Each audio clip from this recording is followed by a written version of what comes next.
Hey folks, welcome back. In this video we'll talk about the basics of inking. So what you're looking at here is some blue line art that I've created featuring She-Hulk and Howard the Duck. And when I ink, it's important that I can see the lines that I'm going to create. Typically when you ink in black, and that is a very important reason why you want to make sure that your penciled work is of a different color so you can distinguish your inks from the pencils. So I've already done that in this particular example. What I've also done here is I've locked my pencils layer so I don't accidentally draw on it, and I've made a new layer in Photoshop above my pencil layer, and this is where I'm actually going to ink. Now typically what I do is if I'm dealing with what I call blue line art, I will drop the opacity. Let me unlock this first and drop the opacity to about, roughly 50%. I want to be able to see what I'm inking, but I don't want the lines to be so prominent. And I'll go back and I'll lock this layer again, like so. And I'll come back up to the layer above my pencils layer, and this is where I'll actually begin to ink. And so what I'll do now is I'll start off by selecting my ink brush. I've got a square brush that I've created here, and I'm going to use that square brush for inking. I'm also going to make sure that my black color is set. Now before I go ahead and start inking, I want you to know one really important keyboard shortcut.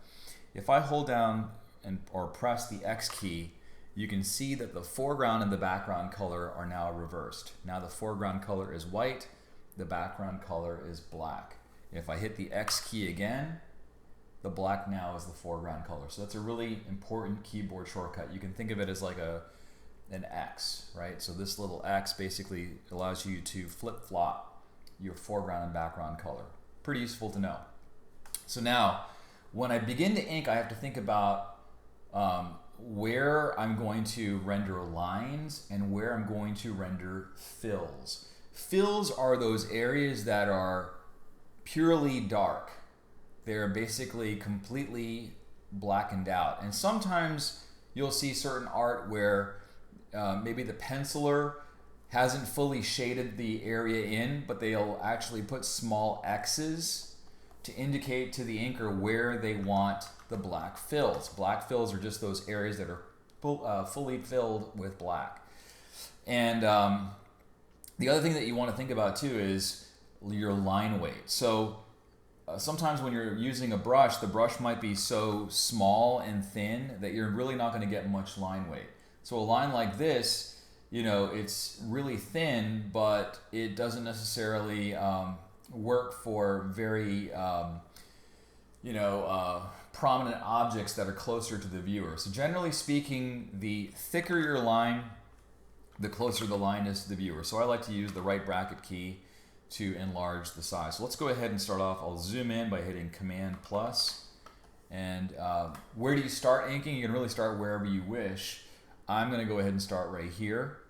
And what I'm doing is I'm picking a brush that is going to give me this nice thin to thick line variance. That's really, really important. And then I'm going to always pull my lines down towards me. And it's okay if I have little gaps where there's a little bit of an overshoot where a section of a line kind of goes over. We can always come back in with the lasso tool and clean that up. So I'll start off like this. And basically my goal here is to enhance the look of the pencils by way of my inks. And depending upon who you're inking or who you're penciling, whose pencils you're working on, the pencils might be really loose and very sketchy, and in some cases the pencils might be super tight and super rendered. So you have to think about who you're actually working with, and if you are given very loose pencils, that means it's more work for you to interpret to make their pencils look good. So I'm going to hit the lasso tool. Let's just clean up a few areas here. And I'm going to press and hold down the space bar so I can move comfortably within my canvas. And so I'm making decisions here, and I'm also trying to close gaps whenever possible. That'll help me when I get to the coloring phase at some point. And notice I'm getting these nice thick lines. That's what you're trying to strive for too. And that comes from line confidence. Always pull your lines towards you.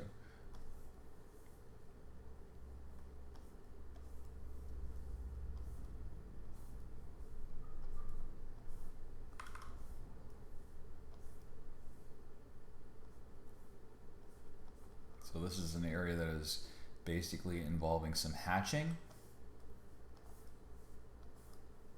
And again, I'm always pulling the lines. It's okay if I overshoot. I can always hit the lasso tool and trim those areas off.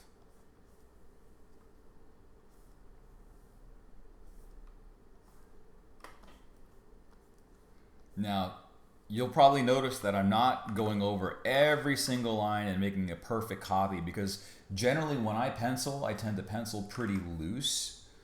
So, and I do that because I know what I'm trying to ink, right? But if you're working with someone else's pencils, then you have to honor those pencils, and you have to make sure that you're providing what the artist is putting down.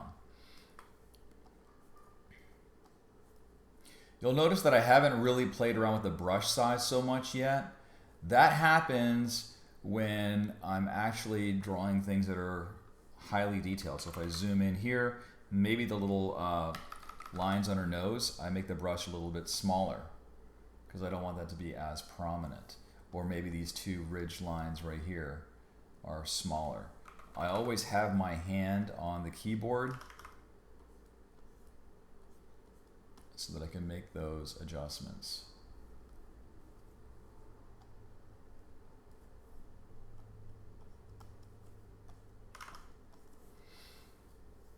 So, you know, an inker's job is to make the pencils look good. I've seen examples where a great inker can elevate the pencils of someone who's a weaker penciler, and I've also seen the opposite. I've seen someone whose pencils are really, really nice, but the inks do a terrible job of conveying what the penciler is putting down. So, you know, and if you read any kind of comic books, or if you kind of pay attention to the quality of the art in the books that you're reading, you've probably picked up on this as well. Some pencilers, their work seems to change based upon who's inking them. So in this particular case, I've got some areas that have some black fills, so I'll make my brush just a little bit bigger.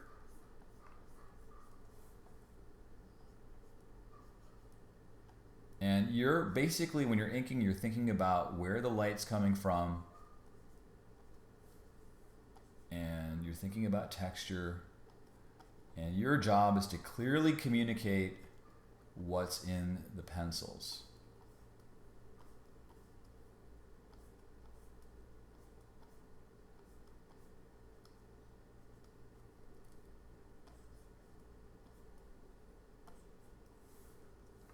And there's a few different ways to render what I'm doing here, but I'm just going to show you one method now, and later on we'll talk about other techniques that you can use. So I've got She-Hulk's hair in.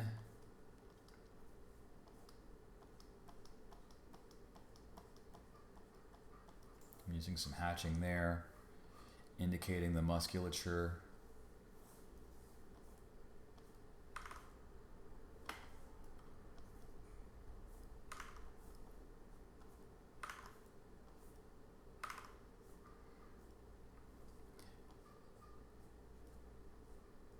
The best way to really practice is to get other people's pencil samples and practice with that, as opposed to trying to ink what you're creating.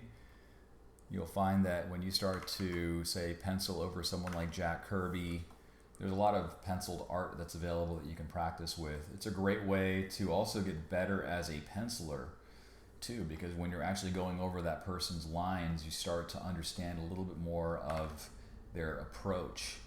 Maybe you start to pick up on how they draw a hand. So inking is a really great way to study with great detail what a penciler is putting down, in the hopes that it will hopefully rub off on you like some of their techniques. Notice that I'm always moving the canvas around. I'm holding down that space bar.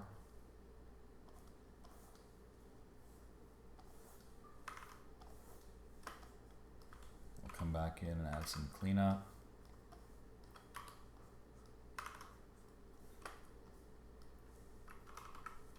So this is, right now I'm just working on the outlines, getting that form in. And so what I'll do now is I'll just take a closer look at what I have so far.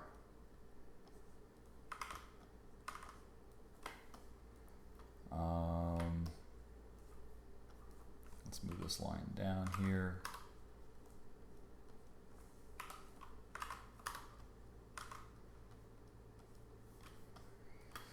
And now what I want to do is, for each of these objects, so I've got She-Hulk, I've got this vehicle, and I've got Howard the Duck. I like to keep these inks on separate layers so that I can adjust and move them as needed. So, for example, I'll make a new layer here, and I'll start in with Howard. I'll zoom in.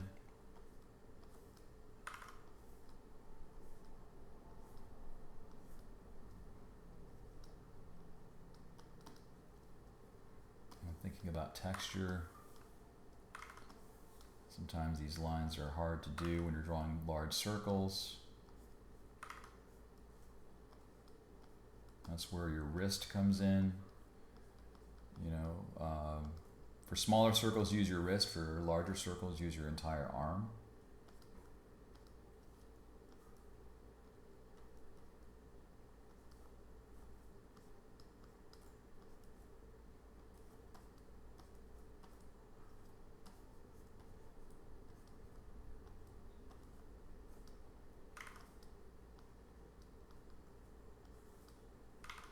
He's got a little beret, like he's a director. That's the gag here. He's calling the shots. And I'm not just following every single line again. I'm trying to make this the best that I can, and in some cases I'm changing my mind over what's already provided in my inks, and that's because this is something that I've already drawn. If I was inking someone else's work, then I would honor their lines. And you have to assume that they are, putting down something that is good, right?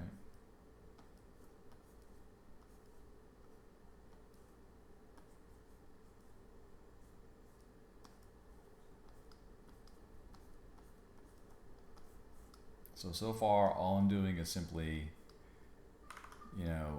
using line confidence and line weight, two terms that are really, really important when you're doing any kind of inking work, to establish the what's going on within the scene. And in a few minutes, we'll actually look at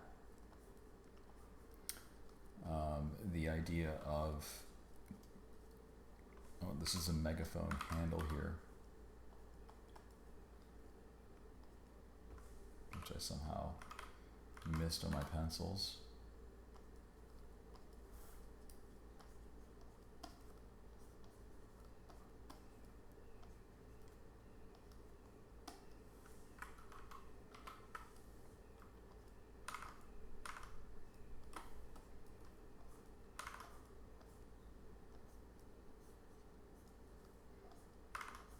I'm also drawing through the form. Notice that Howard is standing on a chair, and the chair overlaps Howard, but I'll probably draw the chair on a separate layer and draw through the form and then just clean it up. Now that seems like it might be a little bit more work, but the end result will look better as a result. So I'll just skip to the chair part. Notice that I'm just drawing through the chair, like so. I can always come back in and clean up those lines, and this is on a separate layer, so I don't have to worry about having to do a lot of erasing or other cleanup.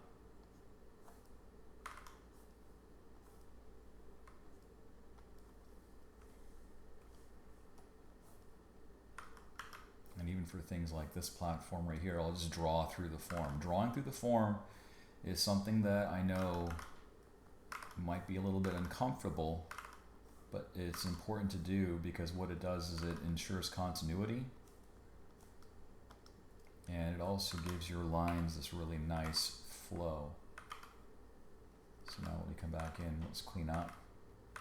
I'm using the Lasso Tool and I'm hitting Command X.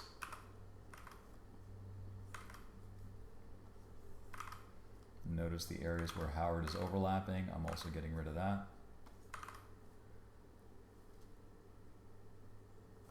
In this case, I need to get rid of Howard's leg right here.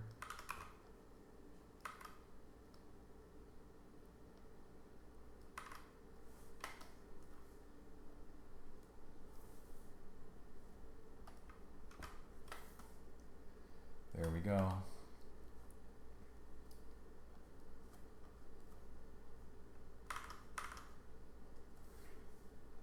And then even for lines like this, sometimes what I'll do is I'll just make a new line for like this back leg. And then just simply clean it up. So it's like, okay, hit Command X to get rid of that. And then for this little platform, like a little riser that Howard is standing on, I'll just draw that on a separate layer. So that's the advantage of digital inking. You actually have much more flexibility to make layers and make your life a lot simpler. So now what you can see that I've done here is I've basically put that riser on a separate layer, and then the chair is on a different layer, and I've just simply cleaned that up by cutting out the parts that are overlapping with the riser. And this goes like so. So I've got basically my line work. Important thing to do is that you want to keep track of your layers. You can either label your layers, you can lock layers down if you're not actually using them, but the important thing is give yourself that flexibility to where you can move things around if need be. That's something that's going to help you out. Like say if you get some feedback on your work and you have to make some changes, instead of having to go back and overhaul everything or potentially redraw something, you can save yourself some time. And even these areas that, like I've got a shadow on Howard's chair, I'll just go ahead and briefly indicate that.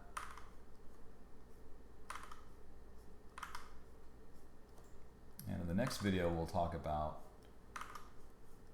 black fills. So I'll just make a line like so, clean that up.